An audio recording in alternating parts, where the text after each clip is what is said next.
Did you know that PCOS affects 1 in 10 women, and many struggle for years without getting any answers? Hi, my name is Dr. Ndidi Ihim, and I help women dealing with Polycystic Ovary Syndrome, which is also known as PCOS, reverse it naturally without needing medications or fad diets. I'm a certified functional medicine practitioner and also a registered pharmacist. So let's get into this. How are you able to deal with PCOS and what you could do? So there are some pointers I'm going to be going through in this video, so bear with me. I want to make sure I don't miss any pointers. So this will give you ideas on what to do, what you're dealing with, and then how to take care of it. Number one, there's a physical aspect of PCOS. In fact, there are 3 aspects. There's a physical aspect, there's a mental aspect, and then fertility, and then also things, how it affects you daily. Okay, I dealt with several of these, and I'm going to be giving you tips on how you could deal with them and, essentially reverse it once and for all. So let's talk about the physical aspect of PCOS, okay? There is the hormonal imbalance part of it. Now, what comes with hormones when they're imbalanced? Now, for women who are dealing with PCOS, it could look like thinning of the hair, okay? It could also look like they're breaking out a lot. So physically, your face is going to have a lot of acne for some people. Also, they deal with hirsutism, which means they're growing hair in their chin, their chest, places where women normally would not. So physically, that could affect their health because your hormones are imbalanced. That means you might have too much androgens, which androgens leads to the production of testosterone. And we know testosterone is more for men. And so when you have more testosterone, you're going to be showing more symptoms of male pattern characteristics. All right. Another aspect of the physical health on how PCOS affects you is the weight struggles. This is something I see a lot with a lot of my female patients. So it's very hard for you to keep the weight off. And this has to do with insulin sensitivity. And when your insulin is not working properly, then whenever you eat something, it's not going where it's supposed to go. Therefore, it's saving up in your body as fat, and then you're presenting as weight gain. You're gaining weight. And I've seen some people when they're even saying they're working out, but nothing is happening. It's because your hormones are not responding. Insulin is a hormone. So when we're talking about hormones, we're not just talking about testosterone and estrogen. There are other things that are also hormones that we also have to think about. Okay. Cortisol is one as well. And another aspect of the physical health when it comes to PCOS is fatigue and energy. Okay, so you feel tired most of the time. Your energy levels are down, and this could be due to your hormones as well. This could be due to insulin not working the way it's supposed to. So when you're eating, instead of insulin carrying like the carbs to go to your muscle for energy, it's not happening that way because your insulin levels are just so high in your bloodstream.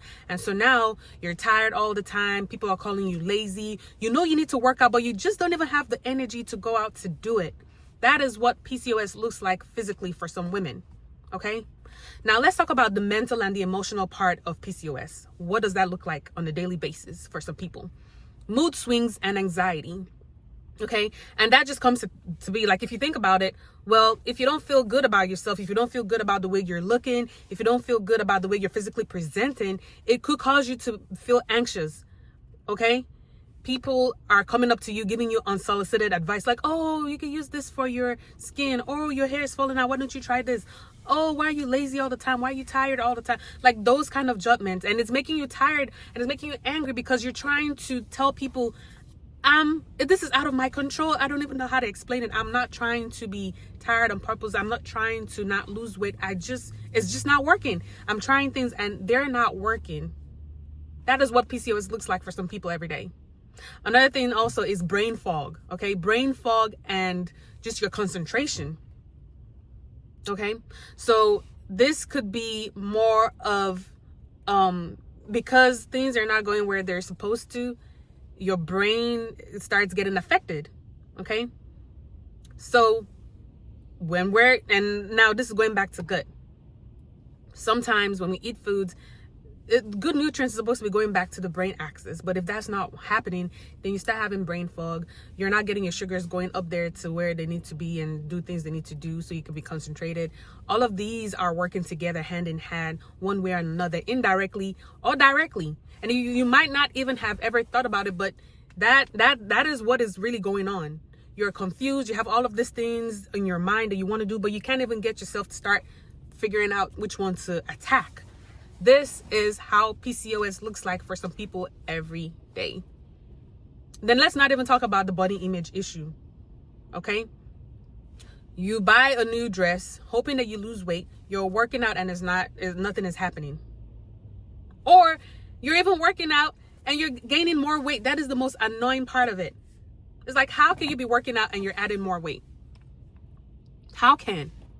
Right? So that's something we definitely want to kind of figure out. How do I present myself? How do I go out there and feel good about myself when I'm adding more weight? I can't lose the weight. I can't figure out why I keep adding weight. That's one problem. Okay. Now, the next part of this is the fertility and reproduction. Okay. For people who are trying to get pregnant, this is the center of PCOS for them.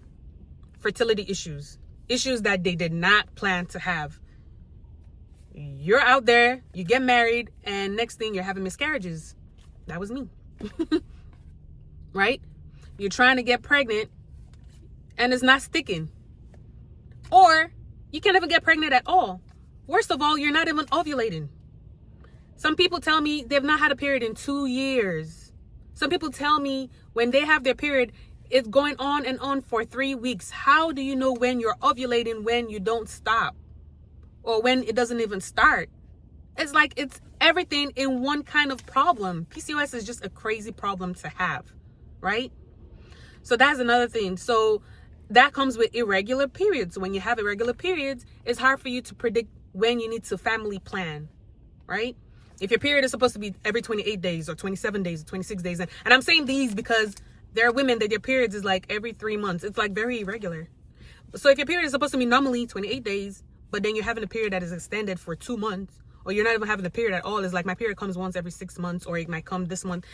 How do you know when you need to start planning to get pregnant? It's crazy. How do you plan your life like that? How do you expand your family?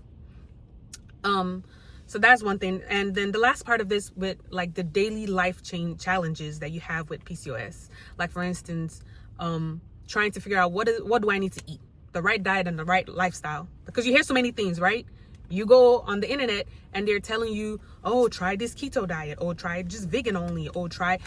And for me, I tried those things and it worked in one part, but it didn't work in everything. You have to be doing it correctly, and you have to be talking to the right people to educate yourself so you know, okay, this is what I need to do, exactly the plan that I need, and I'm going to follow this plan for the next few months and it will work. But you can't be all over the place with different people in your ear advising you on what to do, and then you try it and it's not working because you don't know what plan they're trying to put out for you. So you need a real plan or work with somebody that could tell you, okay, this is your problem. This is the root cause. Let's get rid of the root cause and then get your solution. Social struggles could also be a problem. And that just goes without, like, I don't even have to say that. If you don't like the way you look, if you're not feeling good, you don't have the energy, it could be a struggle for you to socialize or be out there with other people. Okay.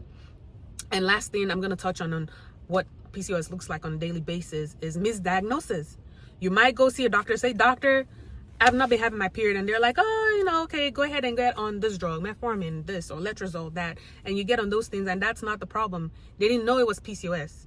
And for me, I was going to dermatologists. They're like, oh, cystic acne. And then other things happening. They're like, oh, just because you have a cyst doesn't mean it's PCOS. Like, but I'm saying I'm having all of these problems together. So they should have looked like, okay, Hirsutism, acne, this. Oh, okay. Now, could PCOS be? No.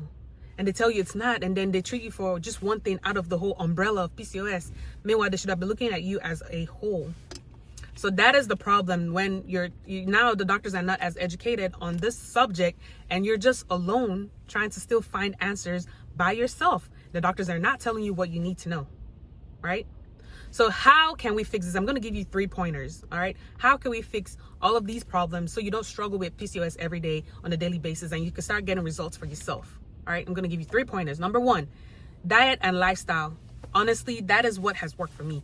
Diet and lifestyle. And when I say diet, I'm not talking about going on some kind of crazy diet that's like, it's so restrictive, but really educating yourself on the right things to eat and avoiding certain things. Like elimination diet has worked great for me.